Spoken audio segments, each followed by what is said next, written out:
Hello Access, I'm Rob Pearson, and this is that bit where I sit here and talk about games, the big difference being it's now in HD, so you can see every inch of my massive gleaming forehead in 1080p. You're welcome. Today's spotlight is on Assassin's Creed 4 Black Flag, available on PS3 from October the 29th and PS4 from November the 22nd, oddly punctual seeing as how PS4 itself doesn't arrive in the UK until November the 29th. Hi there, I'm coming out on PS4. I'm afraid you're a little early. Do you want to just have a seat on PSN and I'll get you a cup of tea? Have you got any rum? Yes, rum, because Assassin's Creed 4, for those of you who don't know, has more pirates than Johnny Depp's IMDb profile. Arr, yar, matey! Don't worry, he's not one of them. But leading man Edward Kenway most definitely is. A Welsh-born scallywag with a colourful mouth. Shut your f***ing gob or I'll fill it with shot, you hear me? And a penchant for stabbing people he doesn't like.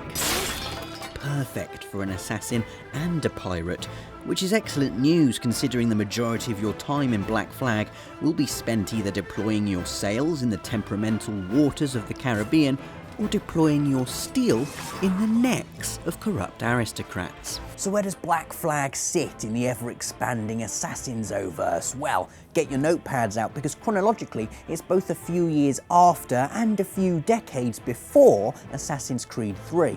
The present-day portion, and you can tell because of the denim and use of the word slick, Pretty slick. takes place in post-Desmond Abstergo land, where you're a programmer whose job it is to sit down in the Animus all day and play, well, Assassin's Creed while opening elevators with fancy tablets from the future. Then the other bit, with the boats, the hoods and the knives, is set in the early 18th century Caribbean, an era rife with piracy and military tension between Britain and Spain. Gameplay-wise, Assassin's 4 is like a palatable blend of everything that's come before: the flaking, sun-warped cities of Assassin's 1, the roguish hero of Assassin's 2, and the smooth parkour stabbiness of Assassin's 3.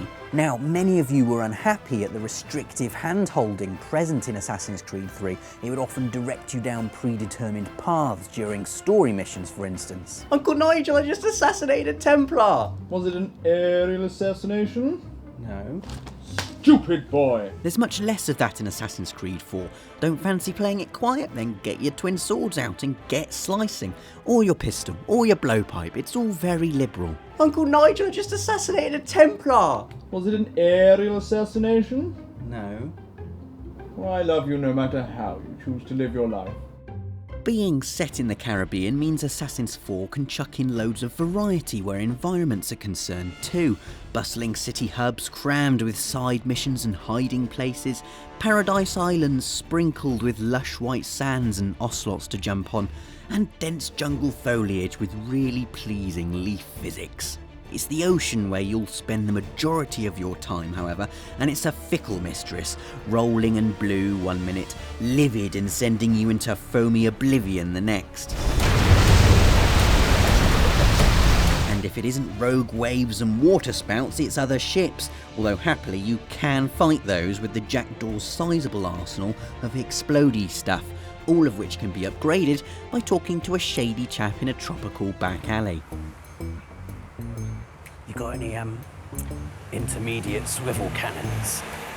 Winning naval duels gives you the option of sending your adversaries into the drink, or you can board them and pillage their cargo, and then send them into the drink.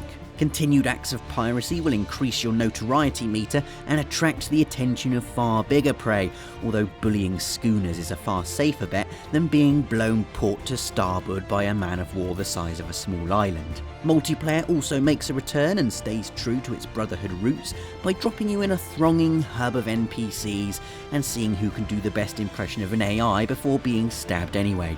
Our advice, just run around and kill people. Walking slowly doesn't make you invisible any more so than eating carrots helps you see in the dark. Right, got my carrot. Bollocks. And that's a good piece of advice to take into Assassin's Creed 4 as a whole. Go and have fun killing people. Do it while flying through the air. Sneak up on someone and do it. Do it in a bush. Do it on a boat. Or make them do it to each other. Either way, know that Assassin's Creed is back and it's bigger than ever.